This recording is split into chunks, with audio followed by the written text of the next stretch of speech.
Eh bien, bonjour à toutes et à tous. Alors effectivement, je vais vous parler d'abord d'un chiffre clé qui va apparaître sur mon seul et unique slide, 998. C'est 998 solutions environnementales qui ont été déposées dans le cadre de ce concours interne qu'on a lancé, qui s'appelle le prix de l'environnement. Alors je vais revenir un petit peu sur le pourquoi déjà on a lancé ce concours, la mécanique de ce concours et puis quelques éléments de valeur ajoutée. Sur le pourquoi, eh bien, il y a un peu plus de 5 ans maintenant, Vinci a décidé d'accélérer en lançant son ambition environnementale et donc en se donnant des objectifs à 2030, notamment des objectifs de réduction des émissions de gaz à effet de serre, mais pas que. Et depuis le départ, c'est dit, cette ambition, la manière dont on va accélérer, c'est en devenant beaucoup plus proactif nous-mêmes et en étant acteurs aussi de la solution environnementale. Donc dès le départ, dès 2020, je dirais, il y a presque 5 ans, on a lancé un premier prix de l'environnement qui avait ce petit marqueur que vous voyez ici en blanc sur l'image, We Now. Chacun d'entre nous, nous devons agir et passer à l'action dès maintenant. Premier prix de l'environnement, c'était pour dire, voilà, chaque action compte, chaque pas compte, mais chacun individuellement ou collectivement en équipe, on peut vraiment faire la différence et passer à l'action. À mi-parcours de la décennie, on se rapproche progressivement 2025, et ben on a souhaité lancer une deuxième édition du prix de l'environnement, reprendre ce même dispositif de concours interne, mais cette fois en mettant l'impact au centre. Alors avec cette signature, solution locale, impact global, effectivement qui est le titre de l'allocution. Pourquoi ? En termes de mécanique, déjà, solution locale, c'est parce que le prix de l'environnement, il est ancré sur le terrain. En fait, Vinci, c'est 69 milliards d'euros de chiffre d'affaires, 3 grands métiers qui sont l'énergie, la construction et la mobilité, notamment l'exploitation d'infrastructures de mobilité avec Vinci Autoroute, Vinci Airport. 285 000 collaborateurs, 120 pays. Voilà de quoi on est en train de parler. Donc, quand on dit devenons proactifs en environnement, ben, en fait, il faut aussi que ça parte le plus possible du terrain.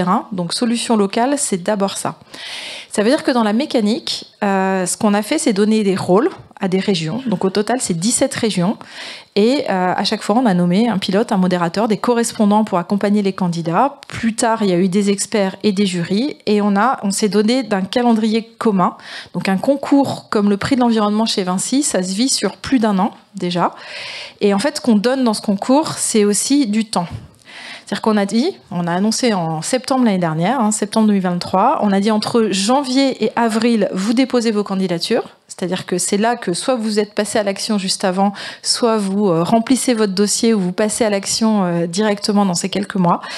Et puis, en fait, on a donné très très peu de choses, qui sont ce calendrier commun, qui sont 6 défis que vous voyez ici. Donc on dit l'action, c'est pas que la décarbonation. La décarbonation, c'est l'atténuation, c'est le premier défi.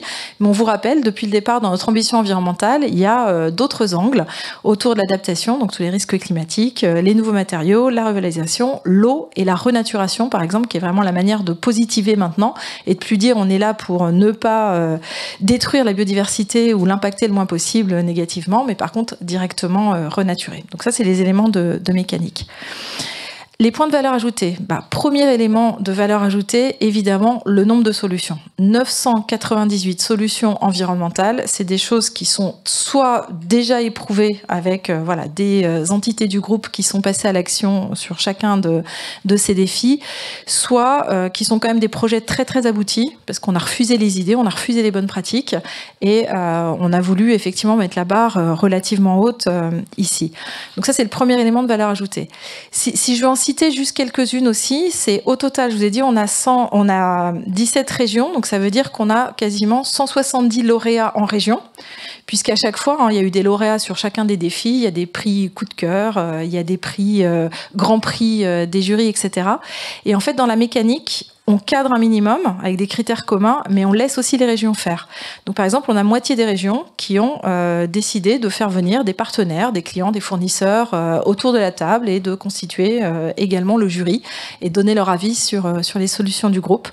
Quelques exemples. Charge as you drive, par exemple, une solution de Vinci Autoroute. On va tester sur l'A10, pas loin du péage de Saint-Arnoux, la route qui va se recharger par induction ou par rail. Donc c'est vraiment le charger en roulant en vue de l'électrification des poids lourds. D'accord ? Pour réduire la taille des batteries, voilà. Donc ça, c'est une innovation assez technique. On va faire une expérimentation. On lance ce point-là. Si je vous parle d'eau, réutilisation d'eau non conventionnelle, de plus en plus, le gouvernement en parle, etc. Ben voilà, on a au moins 3 cas d'usage de solutions. Une autre qui propose un diagnostic, c'est-à-dire réutiliser des eaux de stations d'épuration, donc qui ne sont pas les nôtres, mais qui sont plutôt la station d'épuration municipale, pour réutiliser, par exemple, dans les toilettes de l'aéroport de Faro, au sud du Portugal, dans l'Algarve. Donc c'est ce type de solution, ou une autre qui est simplement sur le réemploi, où là, les candidats ont souhaité se mettre ensemble et dire, en fait, on a une flottille de solutions entre des métiers de Vinci Autoroute, construction de Vinci Énergie, entre nos métiers de déconstructeur à un endroit, de reconstructeur à un autre, et toutes les chaînes logistiques qui sont nécessaires, donc qui sont mis ensemble pour candidater. Donc c'est ça, bien évidemment, le cœur de la première valeur ajoutée de ce concours interne. Le deuxième, c'est que depuis le départ, on se sert de ce dispositif de concours interne pour l'appropriation de tous ces concepts par nos collaborateurs. Donc là, on avait mis une règle. Je vous ai dit, il y a différents rôles. Il y a un rôle, c'est le correspondant. Le correspondant, il était là pour aider le candidat à remplir correctement son dossier et, par exemple, à faire un bilan carbone. On a souhaité pour cette édition avoir le moins possible de correspondants qui viennent de la filière environnement. Donc en fait, on a dit on veut élargir. Donc on veut des gens qui sont juste motivés par le sujet, qui peuvent venir de la com, des RH ou toute fonction opérationnelle du groupe. Par contre, on va les former. On va leur expliquer ce qu'on entend par les défis.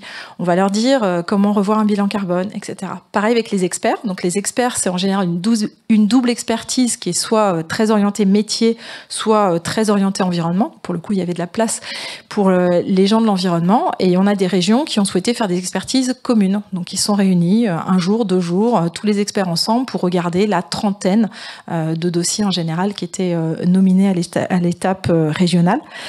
Et puis pareil sur les jurys. Le jury, c'est pour certains il y avait des externes, pour d'autres c'est les patrons en fait locaux des différentes régions. Et je peux vous dire que c'est assez touchant pour moi de voir dans les cérémonies de remise de prix régionales des patrons locaux qui expliquent par exemple la différence entre l'atténuation et l'adaptation.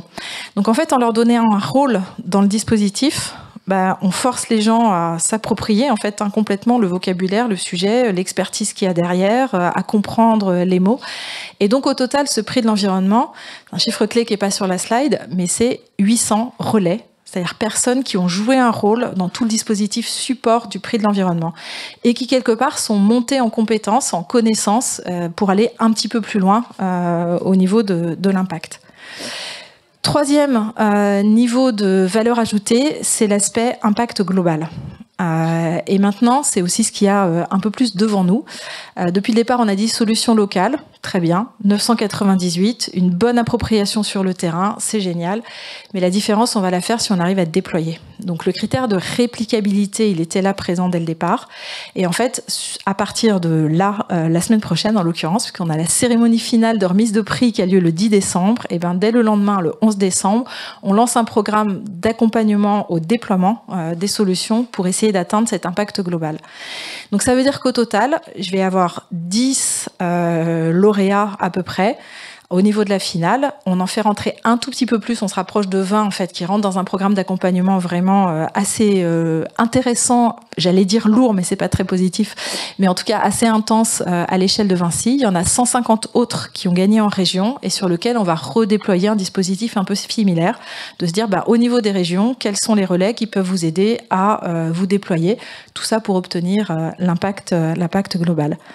Voilà, donc c'est un dispositif pour moi qui est hyper vertueux parce qu'on mise sur un calendrier commun et partagé. Le fait d'être un concours fait que vraiment, moi j'estime que ce que j'ai donné au départ, c'est une fenêtre de tir de 4 mois.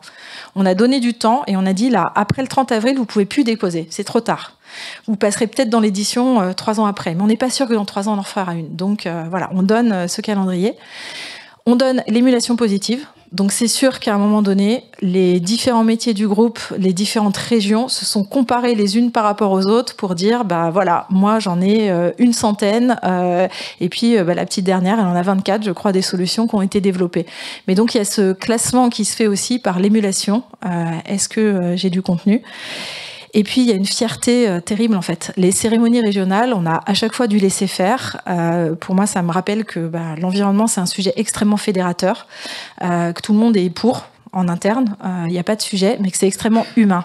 Et donc la manière de le faire s'approprier vraiment par le terrain, avec ses relais, etc., c'est de dire, voilà, il n'y a pas de mauvaises choses, il n'y a pas des petites actions par rapport à des grandes actions. Par contre, il y a quelques méthodes, quelques exercices, vous avez des collègues pour vous accompagner, etc. Et c'est comme ça qu'on va transformer et continuer surtout à être dans l'action, toujours et encore. Merci beaucoup de votre attention.